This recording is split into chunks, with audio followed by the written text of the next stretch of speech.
Have you ever been afraid of silence? I don't mean the quiet of an empty house or the stillness of a forest at midnight. I'm talking about the silence between the people who used to be in love. A silence so heavy with unspoken words and unhealed wounds that it can suffocate you, even when the air is perfectly breathable. That night, on the cold, winding spine of the Blue Ridge Parkway, I learned that some horrors are far more terrifying than the dark. And what we found on the side of that road, it wasn't just a person, it was a mirror, reflecting everything we had tried to bury and forcing my failing marriage into a test of pure survival. The story I am about to share with you began as a last-ditch effort to save a dying love, but it ended as a desperate flight from a living devil. And the ending, I promise you, it will make you rethink the very meaning of the word salvation.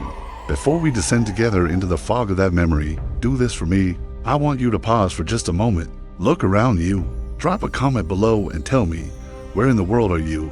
At what time is it? I want to know from what corners of the earth we're all sharing this story. In what moments of your lives? Because tonight, we're all gathered around this digital campfire, and we're about to listen to a confession. Most people are afraid of the darkness outside. That night, I was most afraid of the silence inside my own car. We were navigating the Blue Ridge Parkway, a ribbon of asphalt famed for its breathtaking American beauty. But in late autumn, after the last vibrant leaves had surrendered to the coming winter, leaving only skeletal, grasping branches clawing at a slate gray sky, that beauty held a profound and aching sadness. It was a perfect reflection of my marriage to Liam.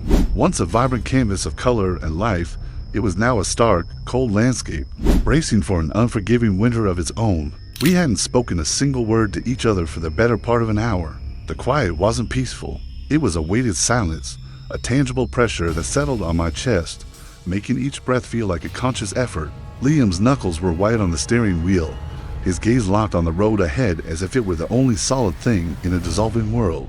He always did that when he was stress-focused on some external task, to avoid the storm raging inside. I, on the other hand, was leaning my head against the cold glass of the passenger window, pretending to watch the blur of trees slipping by in the encroaching fog, doing anything to avoid looking at the face of the man beside me, a man I once thought I knew better than I knew myself. This trip was supposed to be our last chance. What a pathetic phrase that is. After months of escalating arguments, of nights spent sleeping with a canyon of empty space, between us of silent meals, eaten under the glare of kitchen lights, our marriage counselor had suggested we do something. Together, something to break the cycle. And Liam, in a stroke of what I could only interpret as bleak irony, had chosen a trip to see the fall foliage when the season was already dead and gone. It felt like he was trying to prove a point, that any effort now was simply too little, too late. The silence was finally broken by the crisp rustle of the paper map I held in my lap. An archaic sound in a digital age, but up here, where cell service was as faint and unreliable as the memory of our happiness, it was a necessity. Liam shot a quick, irritated glance in my direction. "We're on the right road, Chloe," he said, his voice a flat monotone. "I just want to be sure," I replied, my own voice a little too soft, a little too fragile. The man at the front desk said the next turn-off has the best view of the sunset.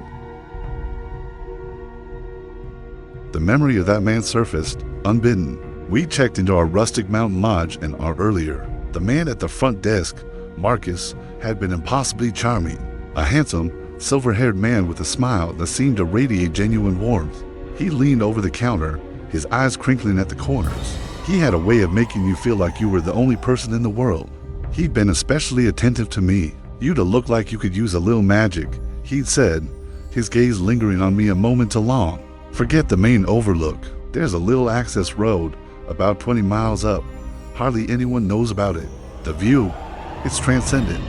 Liam, ever the pragmatist, had just grunted an acknowledgement, busy with the credit card machine, but I had been charmed.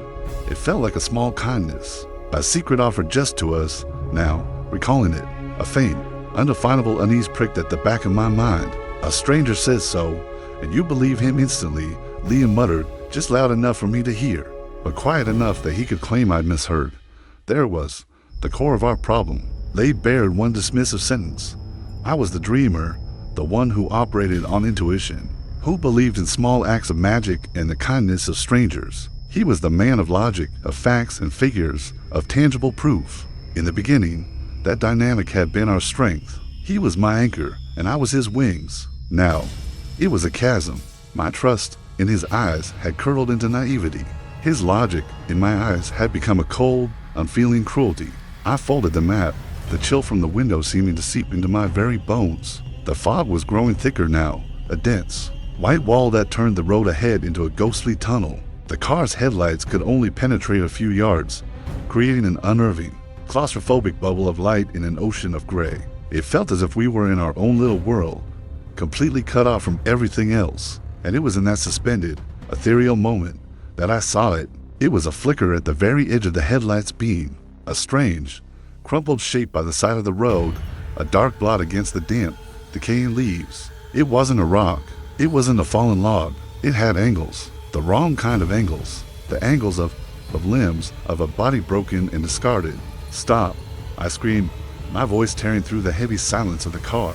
Liam slammed on the brakes, the tires shrieking in protest. The car lurched to a halt. "What is it, Chloe? You scared the hell out of me," he snapped, his frustration boiling over. "I saw something," I stammered, my heart hammering against my ribs. "By the side of the road. It looked like a person." Liam let out a long, weary sigh. The sigh of a man pushed to his absolute limit. He squinted into the thick fog, then turned to me, his expression one I knew all too well. It was the look he gave me when I was being, in his words, dramatic. The look of a parent dealing with a child who'd just seen a monster in the closet.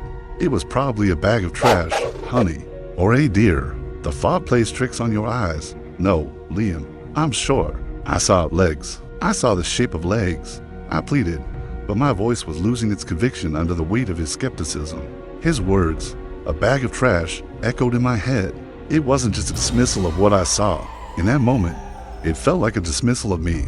It was 1,000 other moments, 1,000 other arguments where my intuition, my feelings, my very perception of reality had been brushed aside as fantasy, as an overreaction. A hot, tight knot of anger and helplessness formed in my throat. I wanted to scream at him, to shake him out of his cold, terrifying indifference. But I didn't. I fell silent, staring into the formless void ahead. Liam, taking my silence as acquiescence, put the car back in drive and began to move forward. Slowly, the car crawled on, leaving the strange shape behind us, swallowed by the fog and the darkness. With every foot we traveled, I felt a crushing weight of guilt settle upon my shoulders. An internal war raged within me.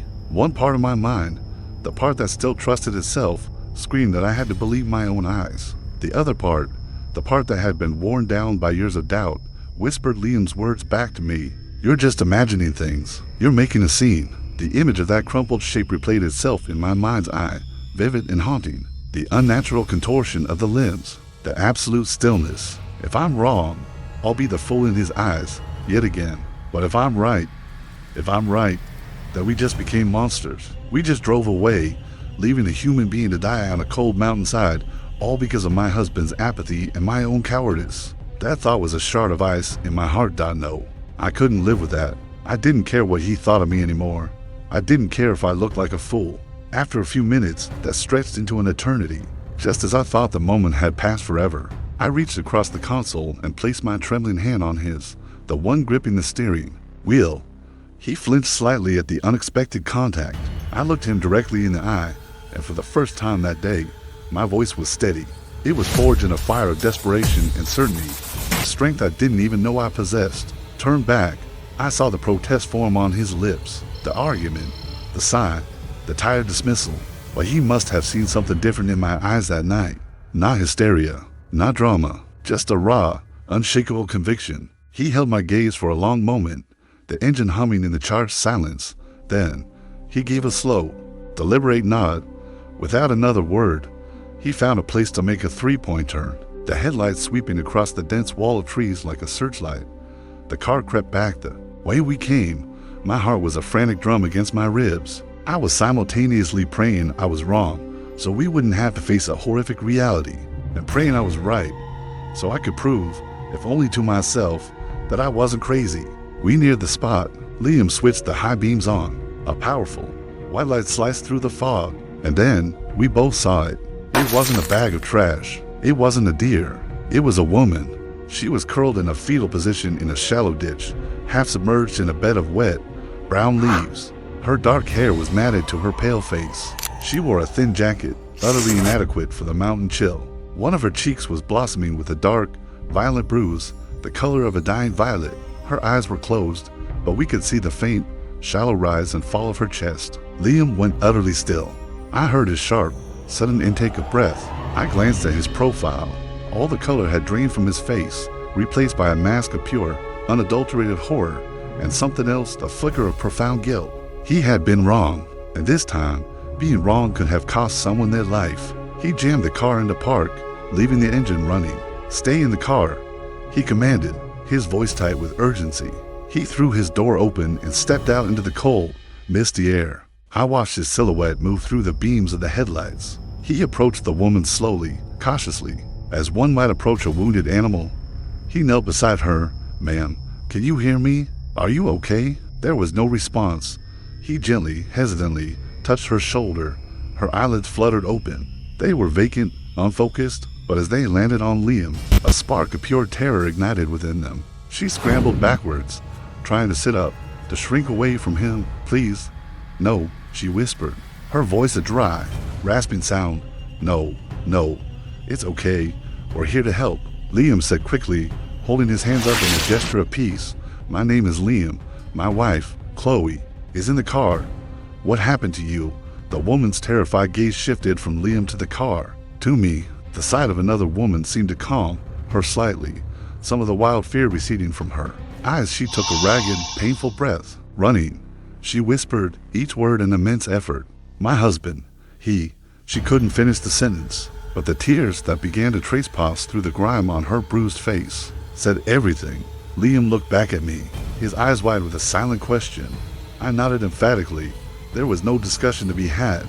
We couldn't leave her here. He carefully helped her to her feet. She was unsteady, her legs barely holding her. He supported her as he guided her to the car, opening the back door. I quickly moved over, making space. As she collapsed onto the seat, the smell of damp earth, decaying leaves, and the sour, metallic scent of fear filled the car. Without thinking, I shed my thick wool cardigan and wrapped it around her shivering shoulders. She flinched at my touch, but then leaned into the warmth, giving a small, grateful nod. Liam got back into the driver's seat, slamming the door shut as if to lock out the horrors of the night. He put the car in drive and sped away, much faster this time. The oppressive silence was gone, replaced by the sound of Liam's heavy breathing, the woman's choked sobs, and the frantic, unified beating of my own heart. We had to get her help, a hospital, a police station, anything. I fumbled with the map again. The nearest town, North Creek, was a tiny dot on the page, 20 miles away. 20 miles of winding mountain road, in this fog, felt like a journey to another planet. "What's your name?" I asked gently, my voice barely a whisper. The woman huddled deeper into my cardigan.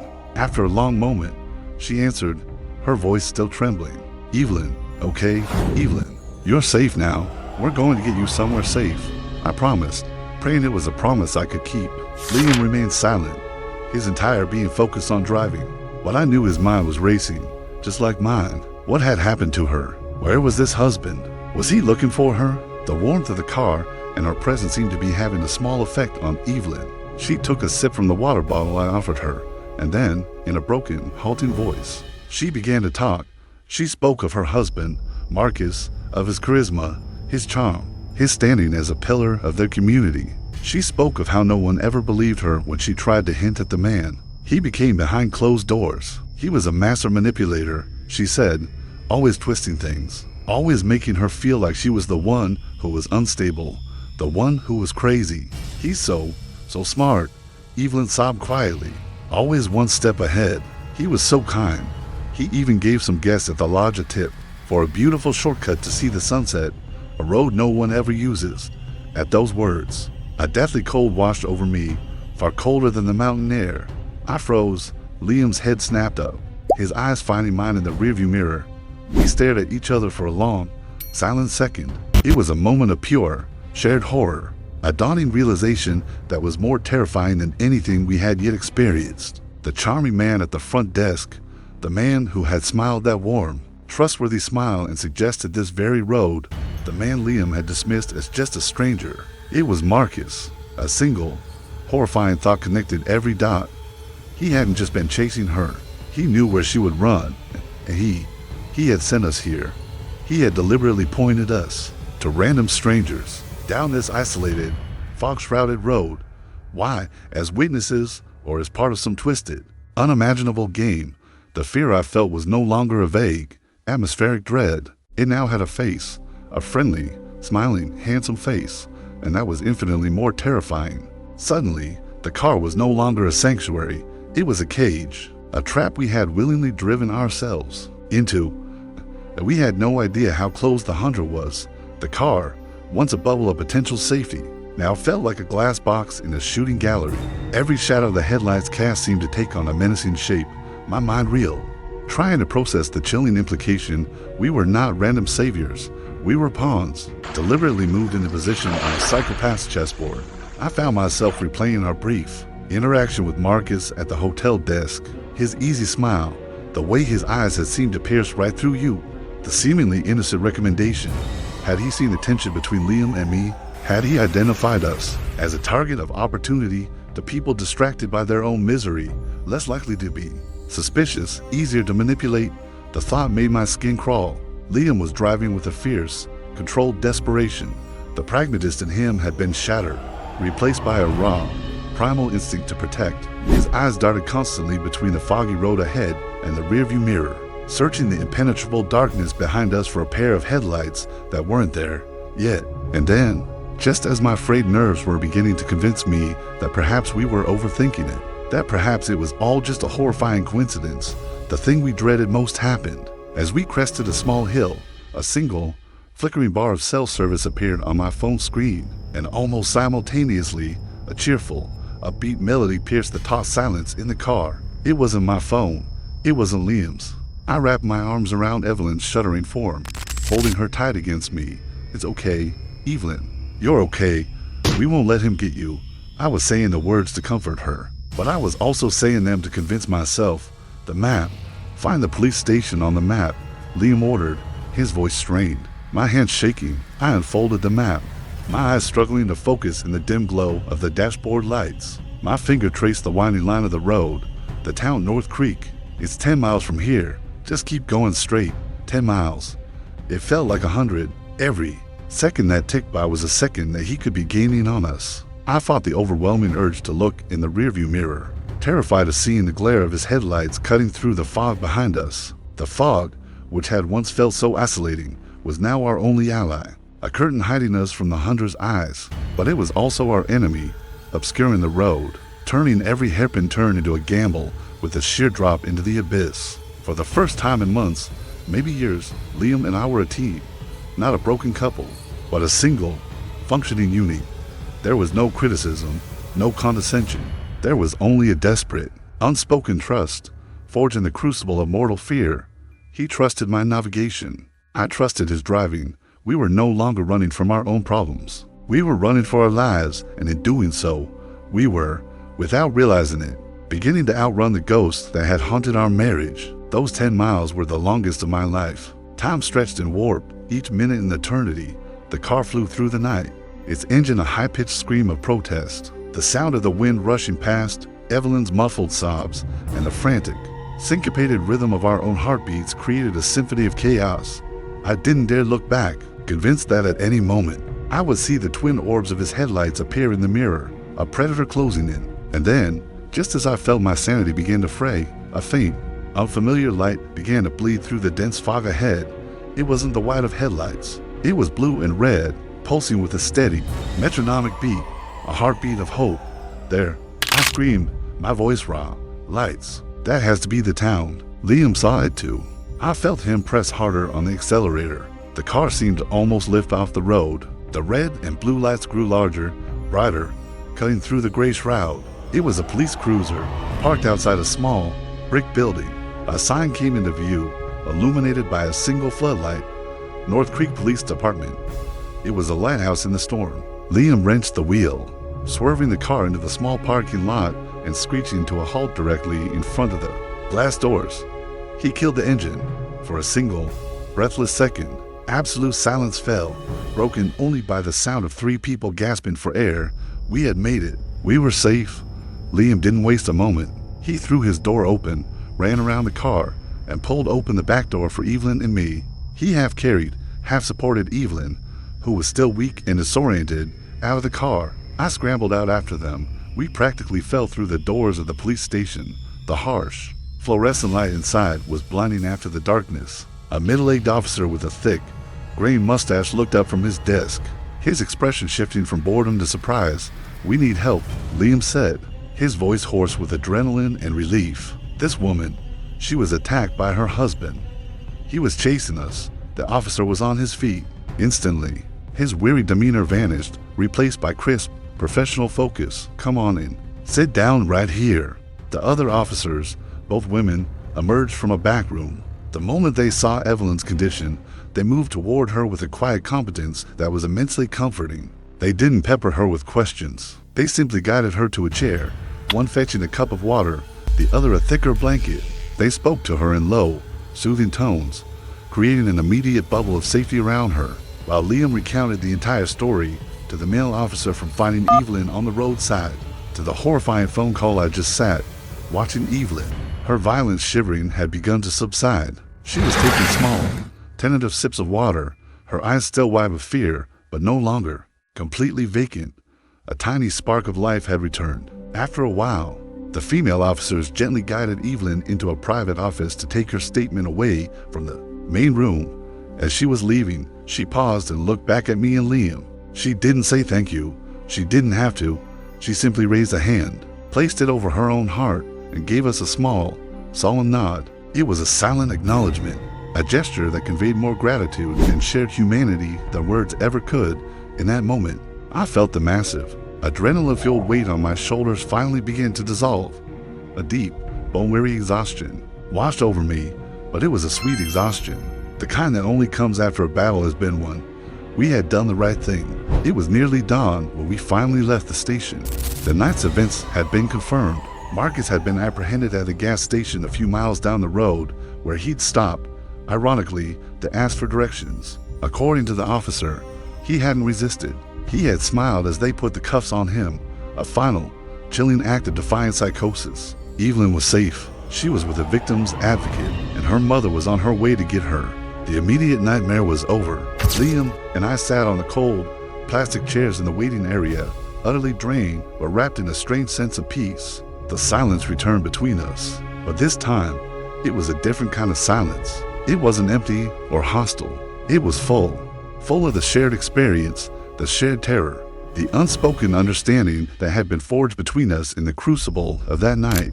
The first, pale fingers of dawn were beginning to streak the sky with soft pinks and oranges. Liam turned to me. He looked at my face, really looked at me, for what felt like the first time in years. In his eyes, I saw no trace of the condescension or weary frustration that had become so familiar. I saw remorse, I saw gratitude, and I saw something I thought had been lost forever. A flicker of awe. He didn't say, "I'm sorry." He didn't say, "I love you." Those words would have felt too small, too inadequate for the chasm we had just crossed. Instead, he simply reached out and took my hand. His hand was warm and strong, our fingers interlaced, fitting together with an easy familiarity, as if they had never been apart. The warmth from his touch spread up my arm, chasing away the last of the night's chill and the emotional frost that had encrusted my heart for so long. It was a promise. It was an acknowledgement. It was a new beginning. We just sat there, hand in hand, watching the sun rise over the mountains, bathing the world in a warm, golden light.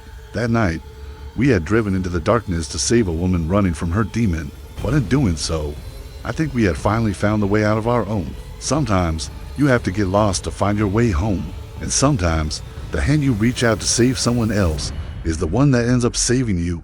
If this story, in some small way, resonated with you, if it made you want to hold the hand of the person next to you a little tighter, or if it simply made you trust your own intuition a little more, then that's everything our channel hopes to achieve. Every story is a journey, and we're so grateful you took this one with us tonight. And if you want to be a part of the next journey into the dark, to search for these slivers of light and hope with us, take a moment to hit that subscribe button, because every story is a confession, and we'll always have a spot saved for you by the campfire. Thank you for listening.